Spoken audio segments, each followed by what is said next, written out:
Welcome to the Toffee Blues, your source for all things Everton, and welcome to the match preview segment where we're looking ahead to the upcoming game Sunday evening against Sheffield United. And after, of course, we just drew at Villa a few days back, it's very much a must-win game. I'm joined by James Pendleton from Babbling Blues podcast. Welcome to the show again, James. How are you doing? Yeah, nice one, mate. Yeah, I'm not feeling fine. Yeah, I'm feeling good. So, as you're saying just then, we want to get this season over done with as quickly as possible.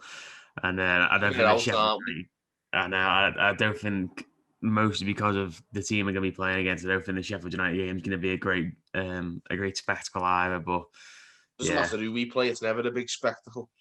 Yeah, exactly. Yeah, and I think they're going to make it even worse, to be honest. Yeah, they're going to come and set the stall out, and they're always games that we seem to struggle in, I find. Yeah, absolutely. I mean, I think that's been the biggest problem of our season, that we just haven't been able to play on the front foot enough, certainly at home. And even though Sheffield United are pony, they will know that, and they will sit back, I'm sure, and look to make things a bit like Villa the other week, who can hustle and harry a little bit. So I think that's going to be their game plan, and they're going to try and make it as hard as possible for us, I'm sure. It will be, but what I worry about, the only thing is Sheffield United's players are poor, but even their team, I feel like there's more legs in their midfield. That's where they could, that's the way they might, give us a bit of bother, is that there is more runners in their team and we've got too many slugs. Yeah, like like the way that the team is just crawling as a whole towards the finish line. We are collectively and individually doing the same. It's the team just seems so slow at the minute, and I think with someone like Sander Berger coming back, and so they're not sure whether who's fit for them or not. But obviously, like Lundstrom and Fleck, etc. in the midfield, as you mentioned there, I think they are going to have the edge in terms of the sort of maybe pace of the midfield, maybe the pace of the game a little bit, but they are really, really bad. Like, you break it down as much as you want, they are really poor, and we've just got to beat them. Like, it's must win, not in the sense that we need the point. It's must win because we're playing against a really, really bad team, and we just have to beat them. The downside is I have to point you in the direction that Fulham have beaten us at home, Newcastle have beaten us at home, Burnley have beaten us at home. Now, Newcastle, it's really not good, is it? And I know, but I just think even Fulham, I think, whilst they are also bad, I think they're a lot worse than many people seem to think. I think Sheffield United are just in a league of their own, but in the worst way possible for me so far this season. So, yeah, this has got to be, in terms of those games you just reeled off there, this is the most winnable one, and we've got to put them to the sword. And it would just be nice, wouldn't it, if we win by 2 or 3 goals? We haven't done that, I think, since the derby. So that's something we've absolutely got to do. And even then, that was a derby, wasn't it? So we weren't relaxed at 2-0, or certainly I wasn't. So no. It would be absolutely great just to put a team to the sword and just be relaxed for the last 15, 20 minutes. I was saying this the other day. It's not since the opening sort of month or 2 of the season that I've actually enjoyed an Everton game. Now, well, we were talking about this on our podcast on Friday morning, saying like it's mad how we are in European contention, but we've been really, really poor for most of this season. It feels like sort of game by game, you think, oh well, we got the result there. We got the result there that made performing too well. And then those games just seem to have snowballed. We've done that so often now. The amount of games we've won 1-0, I'm not sure on the exact figure, but it must be at least half a dozen, 8 games that suggest this season that we've won by, a goal to 0 or 2 goals to 1 or whatever. We've had the odd good half, and we have put in the odd good performance, but there have been so many games, Southampton, West Brom, just to name a couple, where we've won 1-0, sure, but it's not been great, and I think we've been a bit lucky to get away with 3 points. I think we're immensely lucky to still be where we are in the table. I think we could easily have been in the bottom half if you look at the way our performances have been, and the reason we are where we are is, for me, down to Carlo Ancelotti's, his ability to, be a bit more pragmatic and, get the right result and make the most of what he's got, because some of these players are absolutely terrible. that we've got here. I think I've seen an interesting comparison between the Frank Lampard, Thomas Tuchel situation, where they've got a great example there of I know what a you're going to club say. who So, had, is this a tweet?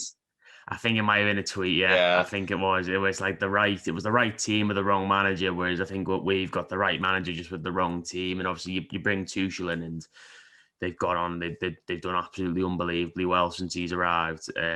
Whereas I think we've got the right manager, and I think that's shown in a fair amount of the performance that we mentioned, where we've won the game even though we haven't had the best team out. I mean, I've had a lot of injuries to contend with, for example, but I think this is going to be more a case of you're going to have to bring in a few more players to start seeing that sort of impact. Whereas with Chelsea, it was like, well, just bring in the correct manager, and he's done absolute wonders because he's had a great team at his disposal. So I think if Ancelotti was blessed with the likes of, Mason Mount and Kai Havertz and Christian Pulisic, etc., whereas we've got the likes of, Andre Gomez and the sort, it's going to hurt. So that's absolutely the kind of way I'm looking at it. I think that tweet also made the point that it's a lot harder to turn that kind of thing around because, a manager's just one person. In terms of improving the squad, you've got to have a massive overhaul of like personnel. Sort of like maybe 6 in, 6 out to really overhaul the personnel. Yeah, and obviously with a manager as well, they can come or go at any point in the season. You can bring them in whenever you feel the need to. Obviously, we brought Ancelotti in sort of around Christmas time, didn't we? But with players, especially with the way we've operated under Marcel Brands, you can only bring them in the summer window, really. I know we brought in Josh King last January, but that's not gone too well, obviously. But we sort of were limited to such a small period of the season where you can make those adjustments. It is going to take time, and that's why I think you talk about the fact that we haven't played particularly well. It has just been about getting results almost throughout the course of the season. And in just fairness to Carlo Ancelotti, I think he's done brilliantly in terms of grinding results out of a really, in all honesty, mate, I'd go as far as to say we're a bottom half side in terms of the quality we've got. I think in terms of depth, absolutely. And I think beyond the first 11, I don't know when the last time we had our first 11 out. We had, I think it might have been 5 of the first 6 games. We had what your class as our first 11. And then I think Coleman got injured, and then James was injured, and Luca Dean was suspended. And then from then, it's just been like the season just slogged along where we've plugged sort of square pegs into round holes throughout the whole season. Every time Ben Godfrey plays, they mention how he can play left back, right back. He's changed position every game, Godfrey. I mean, fairness to Godfrey, he's got to be up there for player of the season because he's stepped in everywhere we've needed him to do, and he's done a good job no matter where he's been. Yeah, exactly. And I think that kind of sums it up because he's played out of position so often, and we've had some absolutely diabolical midfield pairings or trios. I think for weeks fans were talking about how we wanted to have a midfield three of Davis, Doucouré and Alan, with James providing the creativity sort of at the tip of a diamond type thing. And then as soon as that looks like it's coming to fruition with Alan coming back from injury, then Doucouré's out, and obviously Doucouré's only now just coming back. He's back on the team against Villa. And then Davis is out the side, and it's like we've had no continuity, we've had no consistency. I think I'd go as far to say if we hadn't had the injuries to the crucial players right at the crucial times, we'd probably be even higher in the league, which is just mental when you think about it, because we have been really poor for so much of this season. I mean, that's the thing. I think we wouldn't have been as poor if we'd have had less injuries. That goes for every team, really, doesn't it? Yeah. Any team who loses a couple of the best 11 will be hindered to some extent.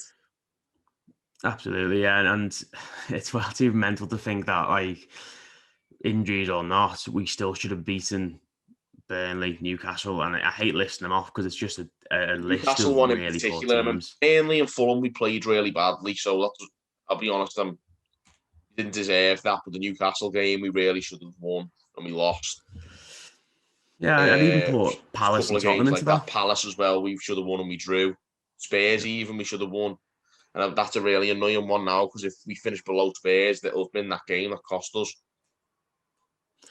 Yeah, absolutely. And it was frustrating going into sort of mid-January, early February, and people were saying, oh, don't those Newcastle and the Newcastle game. Well, I think it was both Newcastle games. People were saying, don't those two games just make you feel sick? And I was like, yeah, absolutely. But we got beaten and we didn't play well at all in either of those games. But now we get to May, and I'm thinking, we're listing off half a dozen matches every time we talk about it. It's like if you lose that many games against that many Bad poor teams. opposition. Yeah, exactly. If you lose that many, then it becomes a redundant point. If we finished outside the top four by a point and it's like, oh, well, that's that Newcastle game, then yeah, fine. But when It's there's, not the Newcastle, Burnley, Fulham, Palace game yeah, when every. it's like a quarter of the fixtures you play, it becomes pointless. It's like, you just say it, we haven't been good enough in so many of those matches. And they've kind of been outweighed by the fact that, we've beaten Chelsea, we've beaten Arsenal, beaten Liverpool, Leicester, Tottenham, got a draw at Old Trafford.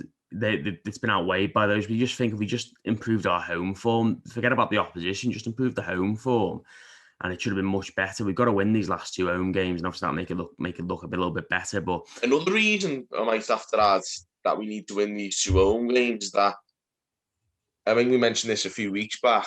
If we don't win both of them, I think Carlo Ancelotti then has the record for the worst home record, which will eclipse Roberto Martinez's diabolical final season.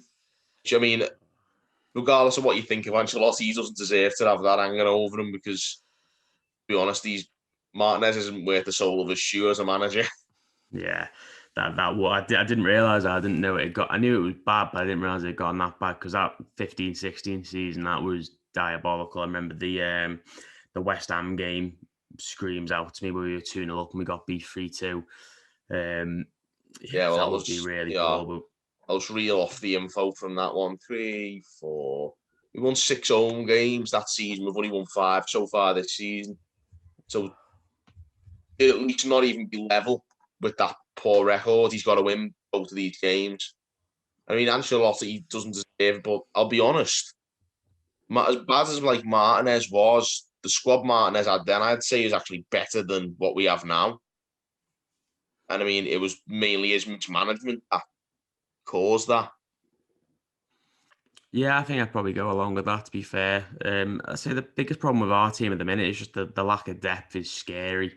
The lack of Um, legs as well. I think there's not enough runners in this team. There's too many slugs. yeah, No, slug seems to not be like the word of the day. Yeah. it is. Yeah, not enough work rate, mate. Some of them, like Andre Gomez, is the big one. Sigurdsson, Iwobi. You know, they're the three main culprits because they're the three highly paid players who still sort of get in and around this team who don't contribute enough, don't run enough, they don't work hard enough. Sigurdsson aside, they don't even produce any quality. So Yeah, yeah. Again, it's taking the words right out of my head. There's too many issues in this team that just makes you think. Even with this summer window, we're not going to solve it this summer. I'd be absolutely shocked if we did. But because we have got such a good manager, I think he can paper over a lot of cracks. I say it's the legs is a big issue, of course, but as going back to the lack of depth, just thinking about that bench we had against Brighton, it was awful. I think the squad numbers were as about up to over well 350. over 300 or something. Yeah, it was something. It was something. I think it was 325. Maybe that's the number that comes into my head. It was. We had a fella there I'd never heard of, and like I'm not. I don't claim to be the best fan in terms of going and watching as much of the under 18s or 23s as maybe I used to, but I feel like at least from playing FM or FIFA or whatever, I know who the players are, I know the names. And I'm seeing like there was this lad who I think it was the backup goalie, and I'm like, nah, I've never even heard of him. That's how bad Oh it got. yeah, I know. Hans Lobo, something like that. I can't quite remember his name, but Yeah.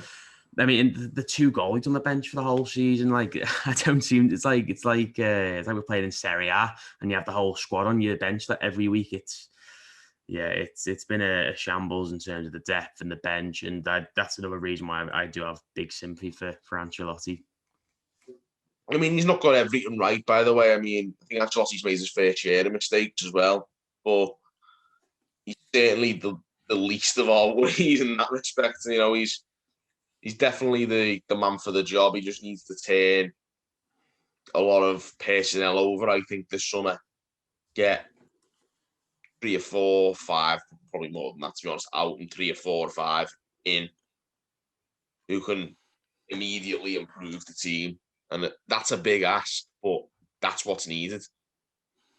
Well, thankfully, in terms of deadwood, obviously, like Balassi, he's going to be going. Theo Walcott's going to be going. Mo Bezic, he's going to be going. It screams volumes. The likes of Owen Price, for example, or Reece Welsh are getting on the bench, and Mo Bezic is nowhere near it. It just shows how poor the standard is, and some of the awful players we've signed over the last few years. But I kind of earmarked this summer as being the summer where we should be practically free of the deadwood, just in terms of contracts expiring. I think there's only really Tosin left of the real deadwood. Yeah. But then obviously there's the small matter of a couple of members of the first team squad that I considered deadwood. Andre Gomez being the main one, I'd say. Iwobi. If we could shift Sigurdsson and get a replacement in for them, I'd consider that.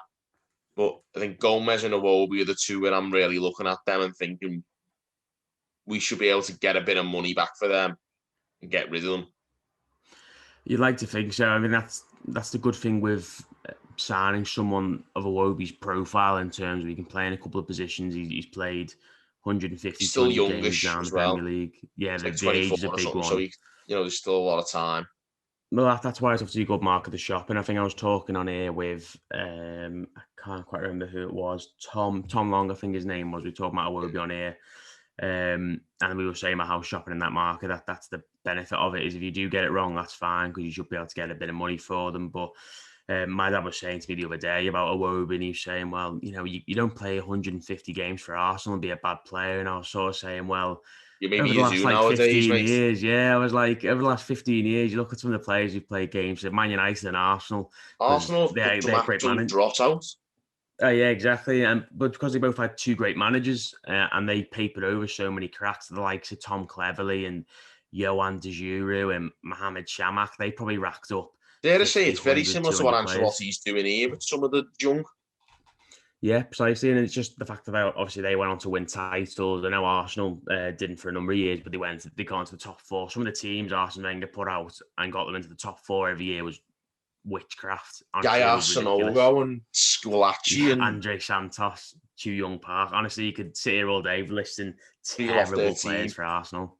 Yes, that's as I said there. It's very similar to what Ancelotti's doing. Just we're not quite at that level, but that's obviously where we want to get to. Yeah, for me, I think there's got to be this is a summer now where there's a bit more money to spend. I think so. I think there'll be a considerable overhaul. I certainly think we'll see a lot of players leave, and I'd like to see us replaced with quality rather than quantity. Yeah, I think that's definitely the model in terms of just bringing in a handful of players, and that's fine for me. The summers where you think of teams who bring in 10, 11 players. Again, another Arsenal summer that comes to mind is when they got beat 8-2.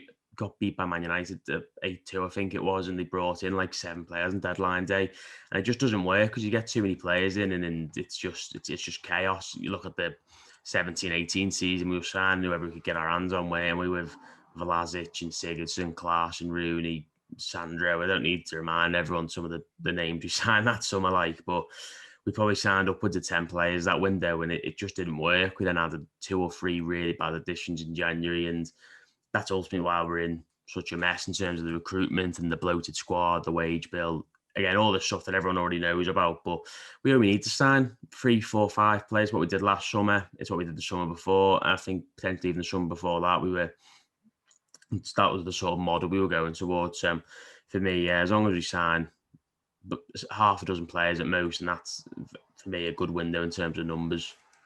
Yes, but it's importantly above all the number of players you bring in, it's the quality. Every player we bring in needs to improve the squad. Yeah, it's in terms of, you've seen people talk about it and how you don't necessarily go out and sign players and you think, well, bring him in to go on the bench or whatever. You want to be bringing players in who go into the first team, and then you say, okay, Sigurdsson, you're now a squad player.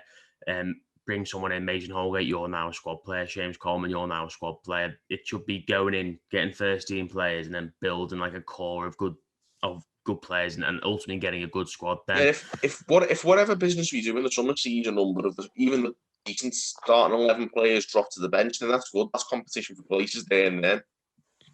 Yeah, absolutely. We should be looking to improve with every signing we make. We can't be signing players. I said this in the pre-match last time, that we can't be signing players with the intention of them being subs, because those players will have that mentality. Yeah, and I think that's what's happened to Josh King. Like, Josh King has come in as a squad player, and it's difficult to recruit someone to come in to be a backup striker, because Josh King has come off the back of what I think it was 2 goals for Bournemouth this season, maybe playing in the Championship. I think they came in the FA Cup anyway, but he knew he was coming in as a backup striker, and to call him a backup striker is probably a bit generous, to be fair. But I was just thinking then, someone who's got off really lightly so far is Fabian Delph. We haven't said his name yet. We need to get shut of him as soon as we can. Yeah, I was just thinking then, because he's mentioned he even Gomez, exists, Sigurdsson. to be honest, he's injured that much, but... Oh, God, yeah, we need to... He's still got a year left, hasn't he? So, but we need to try and move him on, like maybe just drive to the woods and just leave him there. Ancelotti just zooms off, hopefully, just leaves him to his own devices. I know we're starting to sound a bit like broken record. I feel like I'm discussing potential transfers every time I do a match preview lately, but it is literally at that stage now where we've all had enough of this season, and I think most people's eyes are already on what we can bring in for next season, because we're sick of watching the dross that we've been serving up for large periods, particularly in the second half of the season. It's not even just the dross and the performances. It's more the fact that, okay, on Sunday we go and beat Sheffield United 2-0. Fine, that's cool. But I've got no faith that we then bring Wolves to Goodison, we beat them. I've just got no faith in that. Whereas ultimately, when you beat West Ham, for example, I should have gone to that Thursday game against Villa full of confidence. But I was just thinking, well, I don't know what Everton's going to turn up. Yeah, exactly. And if they weren't missing their 2 best players, I think they would have smoked us, to be honest. Yeah, I thought Villa were really bad. I was saying that if Watkins was playing and wasn't suspended, we'd have had our asses handed to us, because those players went out there and until about the 80th minute, they didn't show any agency. And then they did, and they looked all right towards the end. We had a couple of little chances and even there, but I'm confident if we'd have put that kind of we showed that kind of mentality right from the start, we'd have won that game. But we go into too many games on our heels all the time. We only seem to show any agency when we're getting beat. We didn't have a sense of control in that game on Thursday whatsoever. At no point did we dominate the ball. At no point did we dominate or dictate the play. At no point did I think we were sort of building up to something. It was like ball in from Lucas Dean, half chance for Godfrey. That's it for 10 minutes.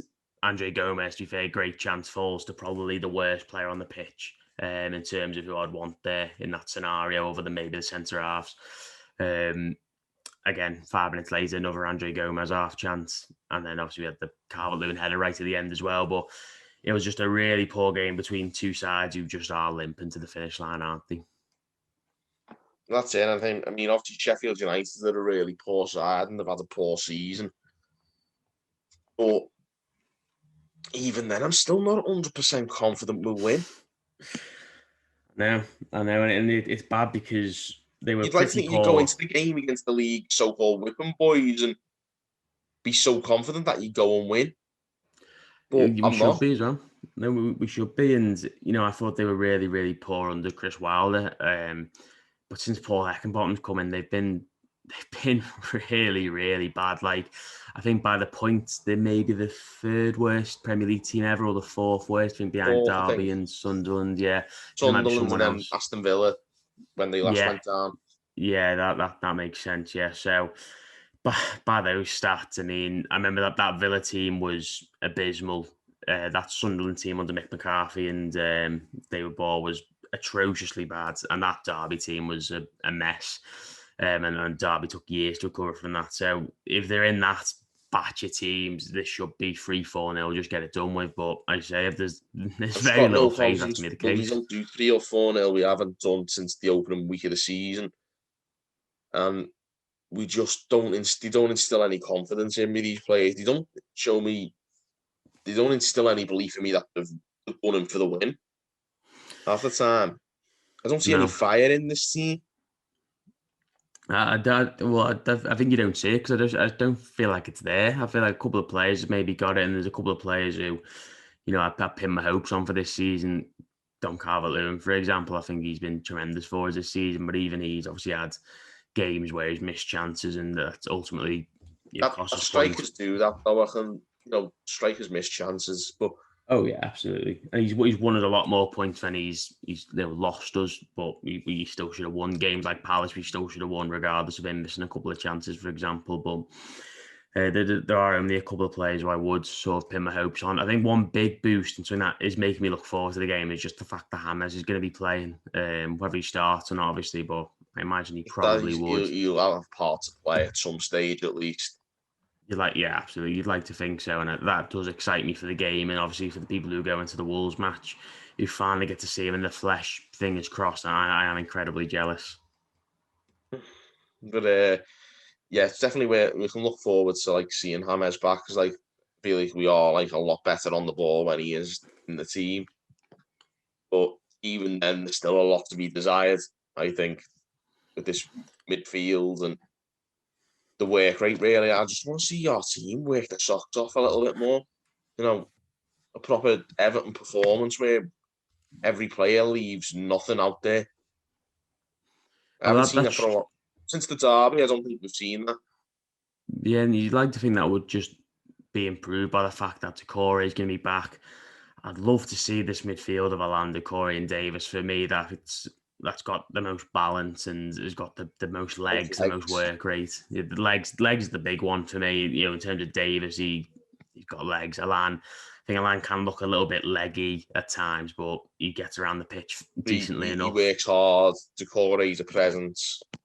Yeah, absolutely, and takes a bit of weight off Hammers as well if he was to play, for example. And then obviously got the two strikers. So for me, that's what I'd like to see on Sunday, and that would give us the best chance of trying to just get it. If we get an early goal in that game, then we should just run out comfortable winners. But I say the longer that game's 0-0, the more I'm just going to think it's going to finish 0-1.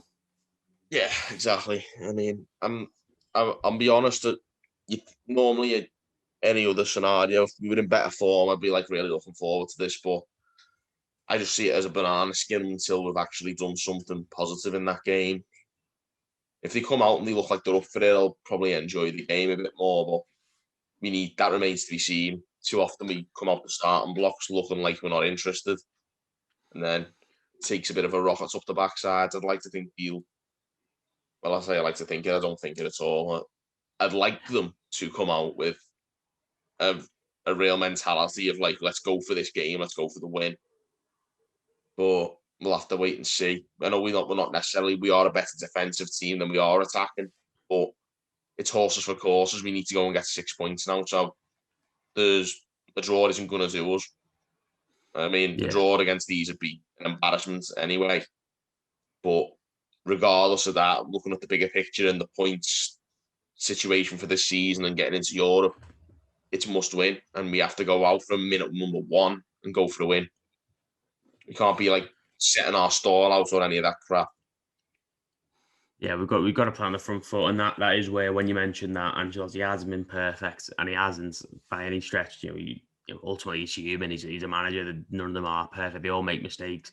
One of his big issues has been he can't seem to set us up to play on the front foot, which I think is partly because of the tools he got to work with, but he also should be able to get us playing better football against some of the dross of the league. I think one of the underrated games of the season was the Sheffield game at home in the cup, because it was nice. It was relaxed. We were excited to see Onyango and Small coming on. And it was a game where with half an hour to go, I was just talking to my dad about just anything, just watching the game. Whereas every other match since then, we'd be on the edge of our seats. Or either on the edge of our seats or slump back in the chair, just because we're getting beat 2-0 by Chelsea or whatever at Stamford Bridge, we were sort of 5-6 weeks ago, whatever. But yeah, that's one of the more underrated games this season. That's exactly what Sunday should be like. It's what we should be playing like. We should be going into home games and every player should be on it. I feel like every player put in a decent enough performance that day. We can't always say that. That's the problem. If everyone turns up, we should win comfortably. But that remains to be seen. Yeah, absolutely. I think I've got more faith for the Wolves game just because there will be a bit of a crowd there, and That'll be a bit of a rocket up the backside, I think. And yeah, I these think players if need that because they're not good enough on their own. Yeah, I think if we were talking about that game, I'd be sat here with a lot more confidence and sort of be. I'll look forward to that game. Look forward to watching it because it'd just be nice to hear a bit of a crowd at Goodison. I know it won't be the same, obviously, but it will still be nice just to see fans there and to hear fans there. So I do look forward to that. But I think just to kind of summarise the season as a whole, if we win these next two games 1-0, whatever, that's fine. Move on because that's what we've done all season. And I think it would be very symbolic of the season that we just go and slug out two results to actually make us achieve something and come seventh and to obviously get that I mean, Conference League. I'd love to see that. I mean, I wouldn't love to see the 180 minutes of football that maybe bring that, but if we get the results, then so be it. And getting into Europe, it means a decent season. Don't get into Europe, for me, the season's a failure. That's Yeah, I think like, there'd be shoots of improvement, and I think there'd be there is, yeah, positives, there will have but been, but it won't be I enough. think yeah, no, they would still be, especially with the cups as well. Like I think if we were to come seventh, I'd say yeah, we came seventh. We got to the quarterfinals of both cups, which we got beat by the two best teams in the country in terms of league position. So there's, especially the City game, there was no shame in the City game because we were just. Yeah, I think you and me could have gone on the bench that day. But we were just down to the bare bones. It was really, really poor. The United game, we were knackered as well in the cup competitions. Whereas if we were to come eighth, it's like, well, no Europe, didn't do anything in the cups, closer to the bottom half than we were to properly achieving something. So, and even if we had to come seventh, then we can't even look at Arsenal in ninth and Leeds in 10th, I think, in terms of points and stuff. So, yeah, we just need to win these next two games and just keep the pressure on. Yeah, I mean, it is literally, there'll have been improvement, but I like to think failure to qualify for Europe, if Ancelotti's got any sense, if we fail to qualify for Europe, that should be the death knell for some players. Yeah, absolutely. I think if we And weren't the to same type of qualify, players we bang on about, the players who haven't got the desire to get us into Europe, and they're the reason we're not higher up, not maybe other members of the squad. yeah, there's players here I think who are playing for us who have got genuine European pedigree, not just playing in like the Europa League, but I think there's a couple of players who will look at a place in Champions League teams or squads, certainly even in England or abroad. So we just need to build on that sort of solid foundation because at the end of the day, we've got a gold standard Champions League winning pedigree manager. You know, we won it 3 times. Only a couple of managers have won the Champions League more than him. So that's the foundation we just got to build on this summer. And it does excite me as well because I was hearing that they've already appeared to have identified our target for summer, which if we get that done early, because it was a real slog last summer, wasn't it? With the Alan, Decore, James sort of spread over 3 days, but it lasted weeks, it felt like. So I just hope we can get our deals done as early as possible, especially the Euros, because I know obviously someone like Alan and James wouldn't have been affected by that competition, or Decore for that matter, because you don't have French international, but I'm sure there probably will be players after who will be at that competition. So I want to get it done as quickly as possible. Yeah, I definitely want to like see us do, like we're seeing Leicester already announcing a signing near enough. I want to see a bit more of that. Great signing as well. That's Samare Yeah, it is. from Yeah, Real. Yeah, I think that's a top signing, and it's someone who I don't think we would have been able to get anyway this summer, but a couple of years ago, certainly someone we could have been looking at, and someone we have been linked to as well. I think that's a top sign for Leicester. but this is the thing. I want to see us, whether it's a caliber or whatever. I want to see us announce a sign before the old season's over. Yeah, that'd be. Well, I think we're living in dreamland a bit with Everton in regards to that. But yeah, I'd absolutely love it. It would just to our rock up the It just backside. It show would that would just have been organised and got some kind of plan. yeah, it would just sort of it'd feel different. And even if it was someone bringing in someone like a free transfer, it was a first team player and someone coming in, it would just show. Yeah, that's the plan, as you say. We start work early doors. We look at, I think Chelsea announced the signing of Hakim Ziyech, I think like last February, something bizarre, like just in the middle of the season. Like, it Yeah, just gives fans something to look forward to. And I know he's not been particularly good for them, but he looked a worldie playing for Ajax. I think bringing in someone like that early doors can just gives fans something to look forward to. especially if you like you say, we're playing as badly as we are lately. It's just a bit of hope that someone can come and inject a bit of something different into the team the next season. It certainly have given me a lift if we had announced, even that Sumare, something like that, a midfielder who can run, like that'd be a major lift for me straight away. I just like Yeah. to see us bring in some proper players with a bit of fire in them, a bit of desire to improve, a bit of hunger to succeed, and most of all, some legs who'll actually get around the pitch, because I'm sick of slugs wearing the Everton shirt and making a mockery of it, because Everton's been built on work rate. Every Everton team, good or bad, has always grafted. So Yeah, like absolutely. And the you've players seen it like with, Andre Gomez to the years making a mockery of the shirt, in my opinion. yeah, he's been my easily my biggest disappointment of the season. Alongside Alex Iwobi, we mentioned earlier, they've both been really, really poor for us this season. And I just think as well, you're hearing all these rumours about who you feel like we're after, and people like the Liverpool Echo, whatever, mentioning maybe that we're not looking at a central midfielder, or maybe what Carlo is maybe hinting at. And it's just, I can't buy into the fact that he looks at this team and that Marcel Brands looks at this team and thinks, yeah, This we is don't need a okay. central midfield player. Yeah, there's no way you can't look at that press against Aston Villa was diabolically Embarrassing. bad. That was It was embarrassing. awful, and I don't know whether it's someone we need in that sort of linchpin cornerstone, number 6 role, or whether it's someone we need someone a little bit higher up. But we need legs, absolutely, and yeah, that's going to be target number 1 for me this summer, legs, and closely followed by probably a right back. Yeah, definitely. But that in mind, we'll look at the current team, no matter how rubbish it is. What would you like to see in terms of personnel against Sheffield United? Well, as I say, I think definitely return to a back 4, the back 5.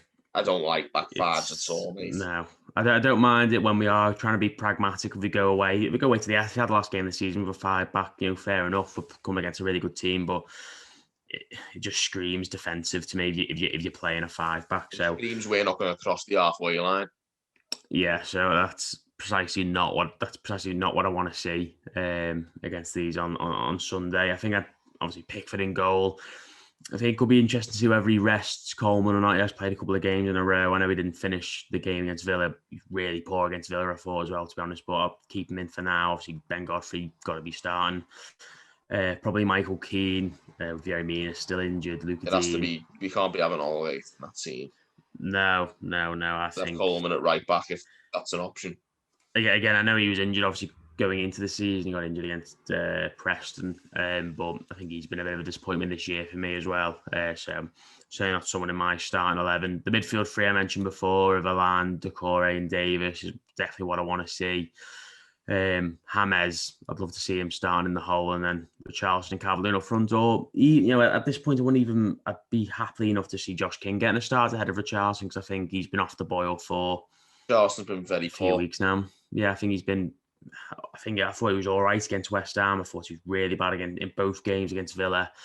I can't even remember the games going before that. I've tried to erase them from my memory, but I do my I do best think too, mate, honestly. I know, honestly, it's just because there've been so many poor games, and he has been.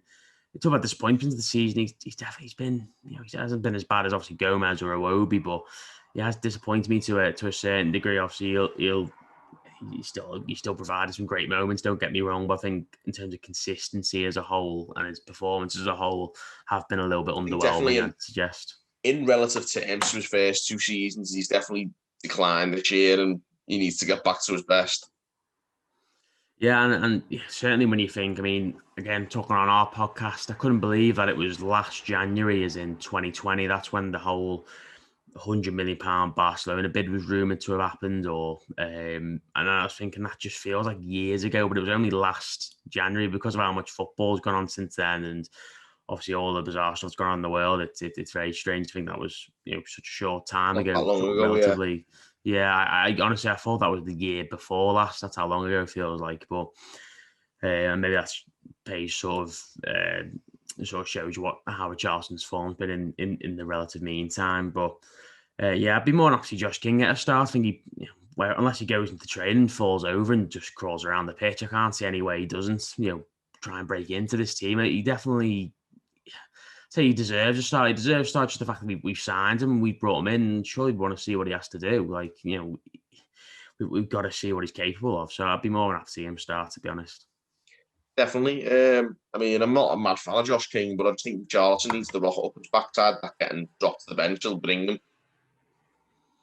Yeah, I think we saw that with Jordan Pickford in terms of, well, certainly I felt like we saw with Jordan Pickford. He was dropped for a few games this season. I think he felt his England place was under threat, and I think Pickford's been, certainly in 2021, has been generally pretty good for us. For my money, I think for the whole season as a whole, he had some sketchy moments earlier on in the campaign, which didn't sort of mean anything in terms of the results. Brighton, Fleetwood come to mind. So he's certainly put in a couple of poor performances, but I think overall he has been good, and I think the management of him is partly the reason for that.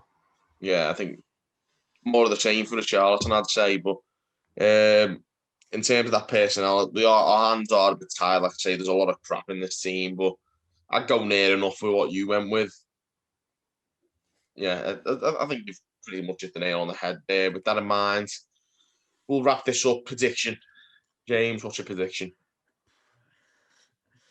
I think if that's a team that was to go out and play them, I just think player for player, it should beat them all ends up. They are really bad. And I've said this a few times, that even though I'm saying a team is bad, it doesn't mean that we're going to wipe the floor with them. It just means that we should just beat them. So I'll have to just say 1-0. I can't see us scoring more than one, to be honest. So that's what I'll You'll be shocked to know I'm going with the very same. And it is precisely, I mean, no matter how poor the opposition is, I think we will have enough to win.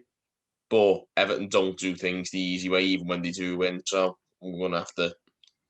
It's never going to be more than a 1-goal margin. Everton don't allow you to sit back and enjoy a game of football. Certainly not this season, anyway.